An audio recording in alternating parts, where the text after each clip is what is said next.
Y'all don't look near as scary when I'm sitting down there. I promise. I could be talking to a pack of bears and wouldn't be this nervous.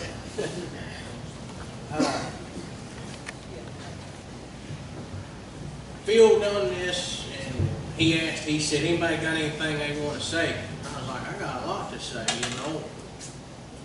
You know, by the time I was going to get up and come up here, I had this urge to go to the bathroom, so I didn't, you know, so I just been avoiding this, and Glenn done it, and, you know, Stevie, you know, talked about it and everything, and it's just, okay, and I called him Monday, I think it was, and said, explain to me this testimony stuff, you know, and I know he was thinking, this guy can't be that dumb. Explain the testimony. Well, you just tell what your life is, you know. All right, we can do that. I will say prayer works. It works. It works. And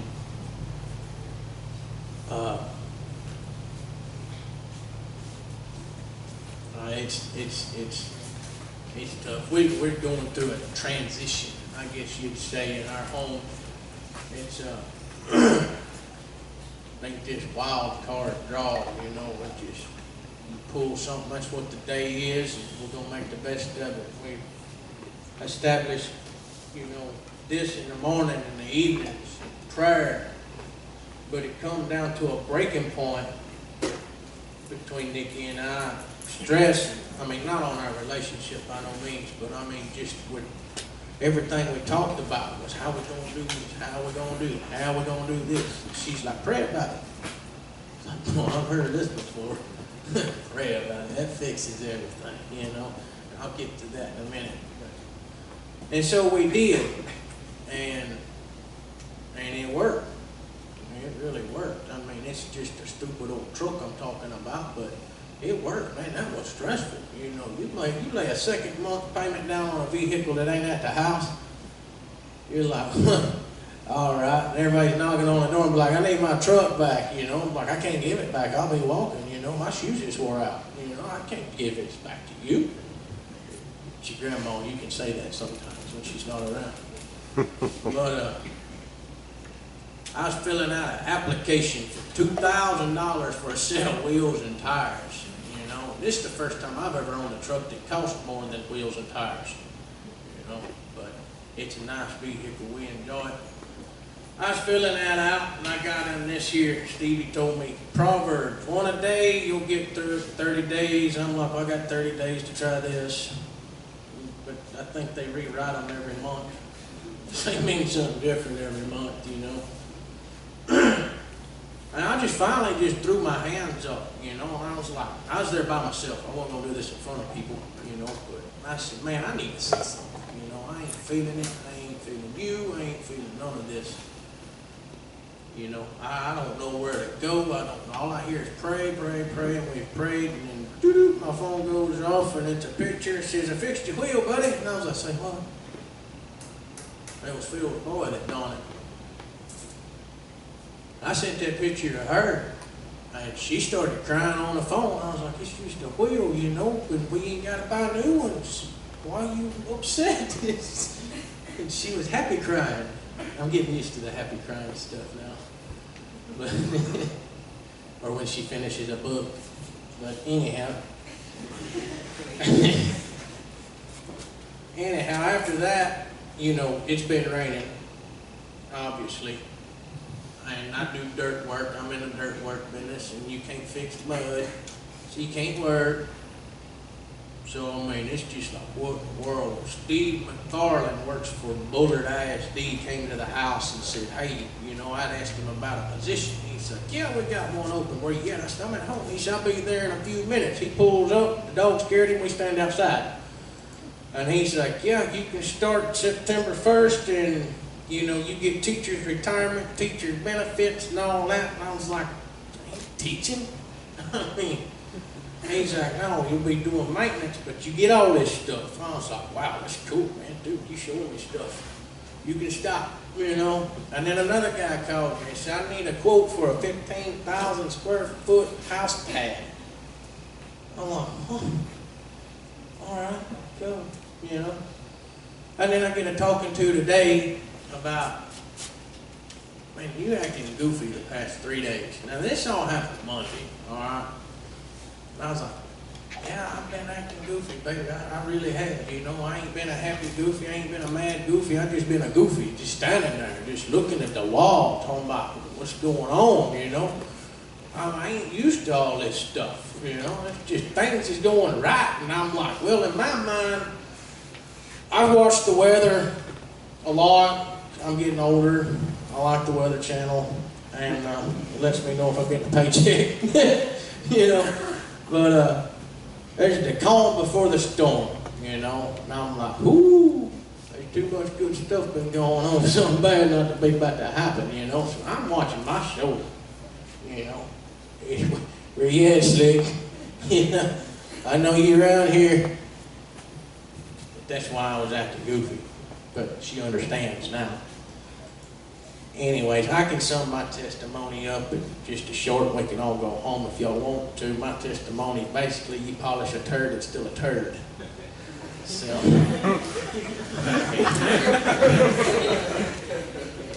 Glad you laughed. That was the icebreaker, I ain't sweating no more. I asked for a new beginning, I did. And I got a new beginning. And I got a wonderful woman in that new beginning. She's courteous, she's trusted, you know. I can sit here and talk about her for 2 weeks, but we got to go home. She's really courteous. She took the smoke detector down to cook me breakfast one morning so I could sleep in. So.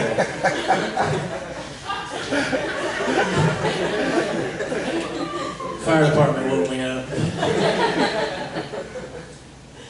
I'm kidding. I'll give up. Yeah, brownie points.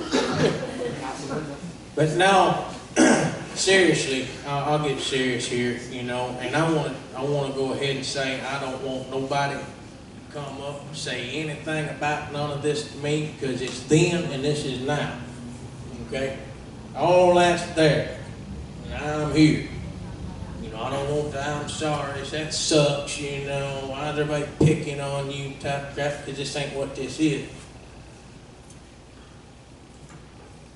When I grew up in a house that was not really the best kind of house to grow up in. I'm not talking about the structure, I'm talking about the people. The people were crappy. I mean, it was go to church on Sunday, speak in tongues, flop around in the floor, take your shoes off, dance 2 laps, and go to the house and cuss your kids out. That's the God I grew up with. Okay? That's the Christian people I grew up with. This went on and went on and went on, you know. Some other stuff happened, we ain't going to get all into that, but that's what I was, you know, and I got saved, I did, you know, and I looked at people in the church, you know, guys, it's just like, we'll talk to you if you need somebody to talk to, you know. It's like, I'll talk to you, yeah, you know. I need to talk to somebody because this chick that my daddy married to ain't listening, you know. So I talked to this cat, and he's like, we'll go out to eat Taco Bell or whatever you want, and we can talk. He was a counselor. He sucked at it. Because he told on me. He told everything. He said, it's confidential. I was old enough to know what confidential meant. It meant you can't say nothing about what this guy's talking about. No, that went out the window. I got a whooping for that. You know, why you talking bad about the family? Because you're bad. I mean, come on, if the shoe fits.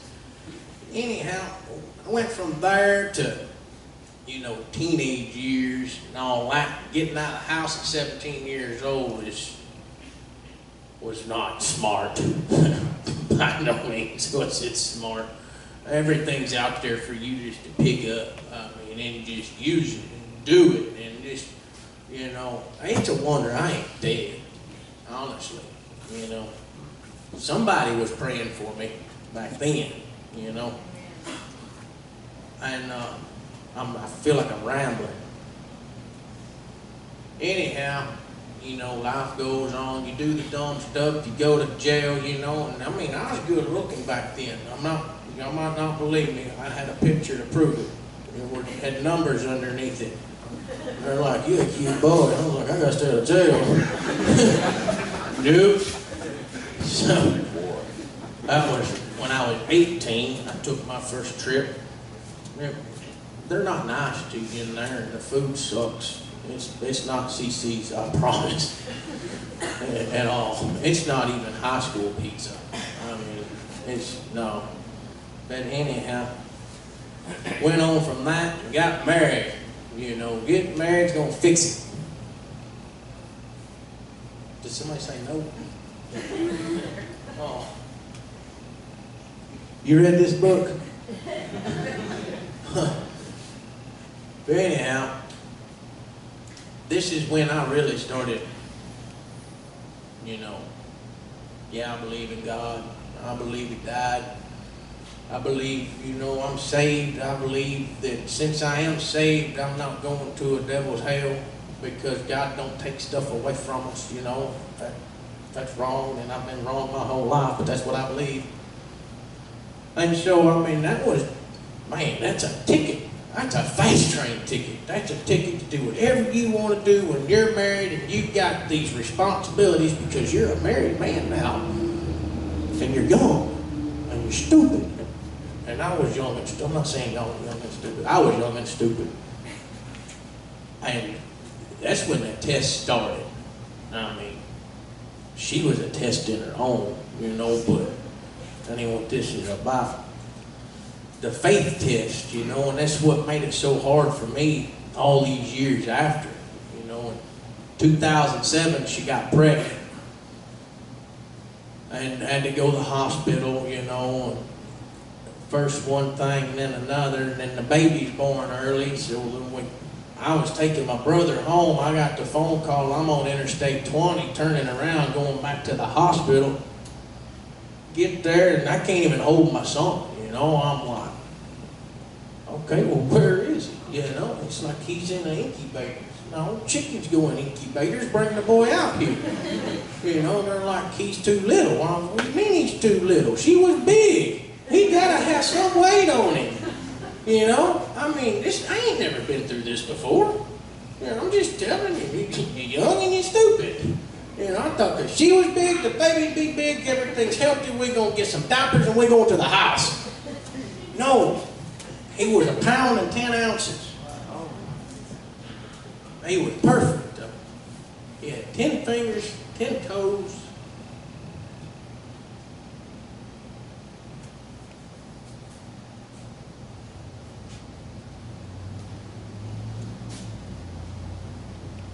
His name was Connor.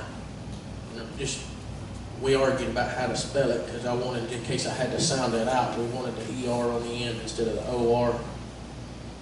But 2 weeks later, we had to bury him.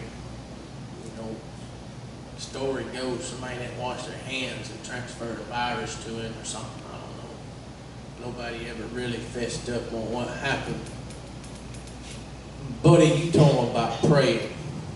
You told him about doing some praying. Now, you know, that was my other ticket. You know, my ticket to get off the fast train and get on the straight and narrow. You know, God, you know, man, you're making deals with the man that runs everything, and you can't do that. You know, but I was trying to do it. Man, if you'll do this for me, I'll do this for you. So I got nowhere.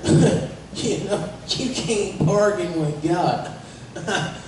He don't bargain. It's just how he wants to do stuff, and that's it, you know. But anyhow, that was, oh boy, that was a faith breaker right there.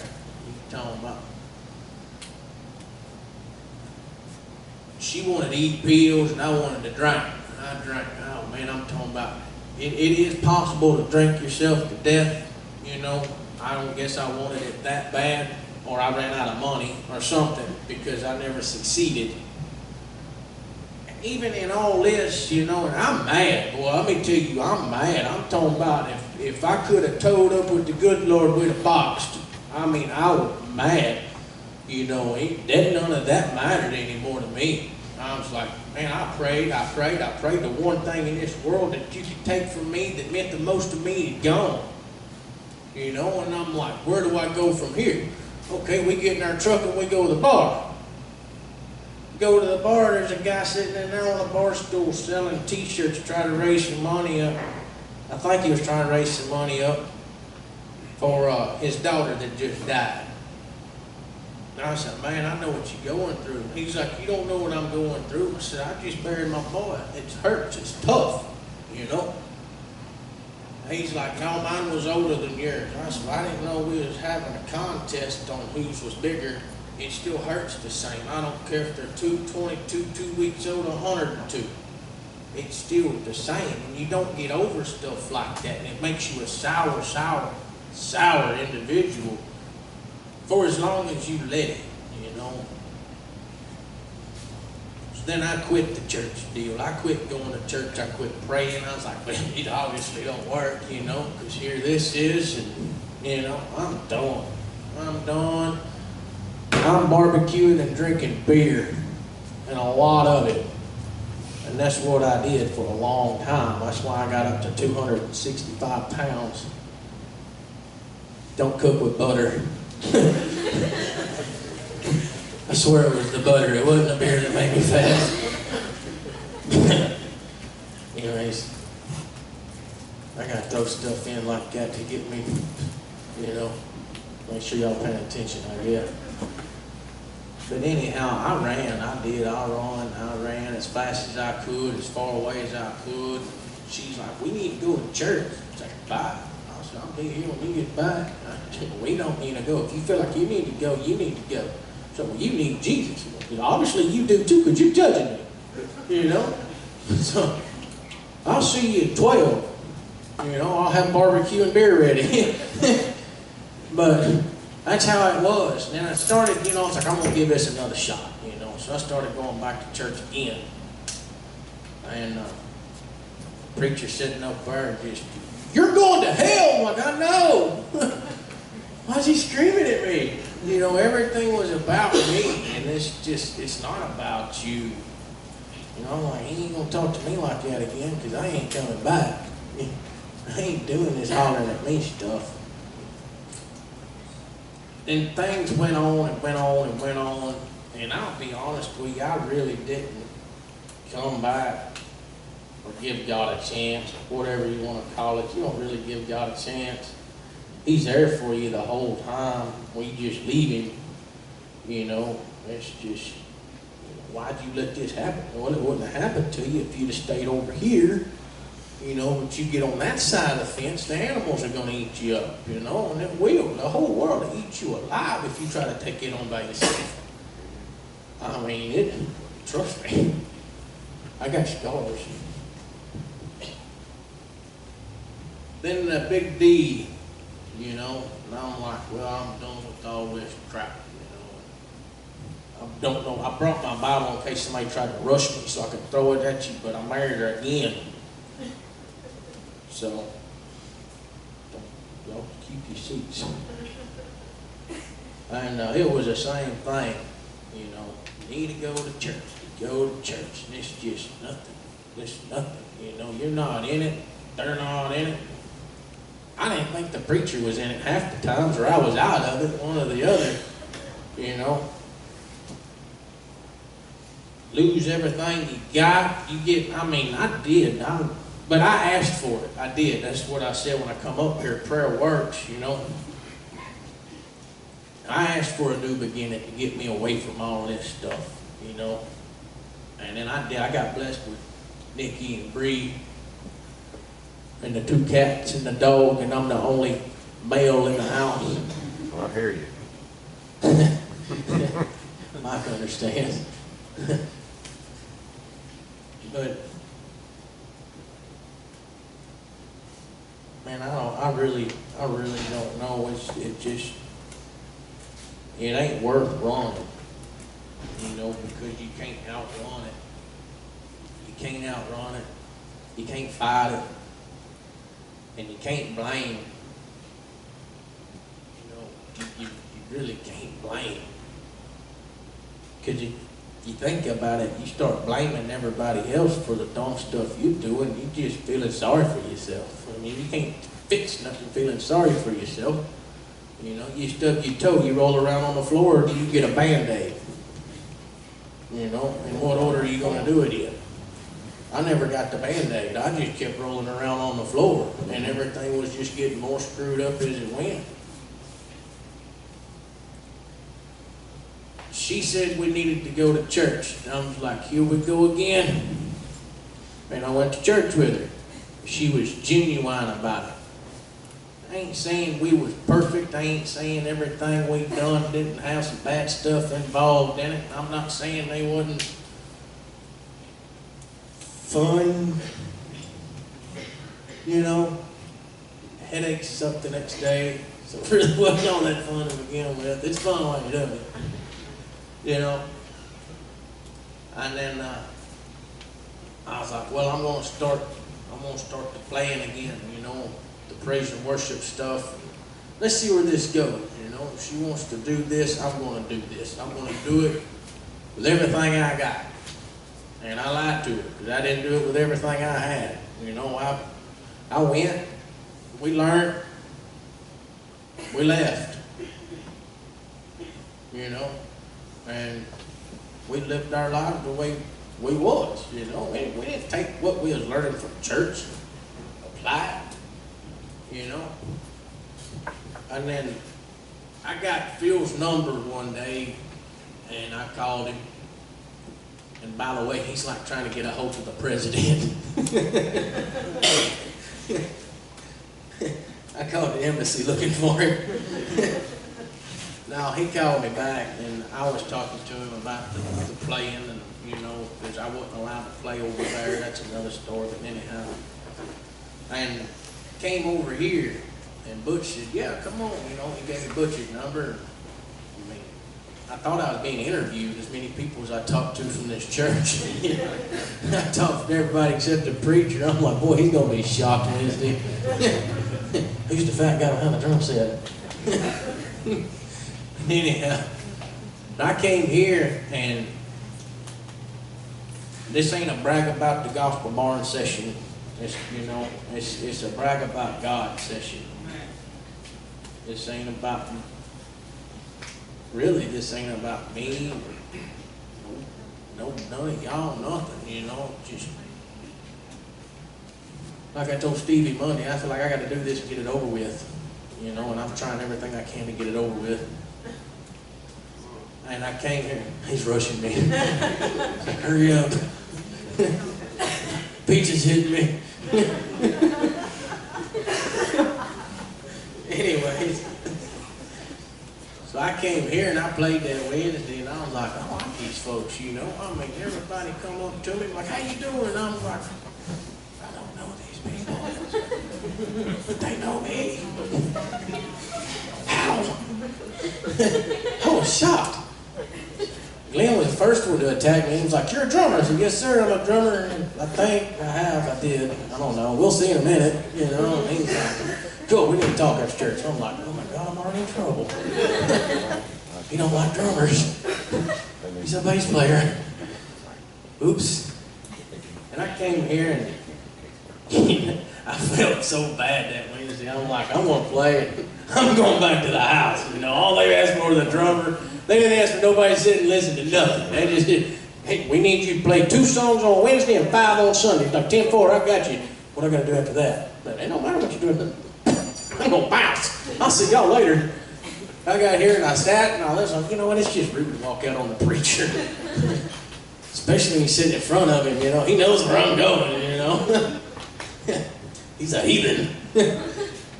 But I stayed and I listened, and I'm like, oh man, he's serious. I need to come back. And I stayed and I listened again. I got her to come. You know, it's not the cowboy church, you know, but it's impacting us as a couple, seriously, you know, and in the house, you know, and I never in a million years thought, you know, she'd stop me like, bless the food. I was like, won't you bless the food? You bless better than I bless, you know. I mean, she's got some written down prayer somewhere. She knows, she says, and it's done, we eat. You know, I'm like, God, thank you for the food. Hope it's good. Thank you for the house not burning down. I I'm gonna get whooped when I get home. She's an excellent cook, by the way. This on the smoke alarm only happened like twice. Sound like a Hoover vacuum cleaner. I mean, she was into it, you know. She was cooking and fast. Like, he's hungry now. And anyhow, you know, it's really been different, you know, a lot different. I'm not the, you know, she's like, pray about it. Man, she went like a month talking about, did you pray about it? It's like, no, I didn't pray about it. I'm griping about it right now. I'll pray about it when I get through griping about it, you know. That's what I was thinking. I would never talk to her like that because she'd whoop me. But, you know, maybe I ought to start praying about some of this stuff, you know. And I did. And I don't have that attitude no more. I want to change. I ain't nowhere near where I want to be. I'm not nowhere near, man, I'm just scum in my Christian walk. I'll be honest with you. I know where to find stuff in the Bible. I could argue, oh boy, I could argue with preachers when I was doing my walking around. I'm not lying. You know, well, the Bible says it. No, not really. It says this. You know, like, where's this at? How do you know that? You cuss a lot. You know, well, I'm prepared for you. You know, I was practicing. But it's not like that. It don't need to be like that, and I've wasted a lot of time. I could be where I want to be. I want to be that family man, that godly man, that, you know, just asking God to show you something, and then when He does it, it's just utter shock. I mean, that might not make no sense to anybody else. It made a lot of sense to me. Amen. But, and just,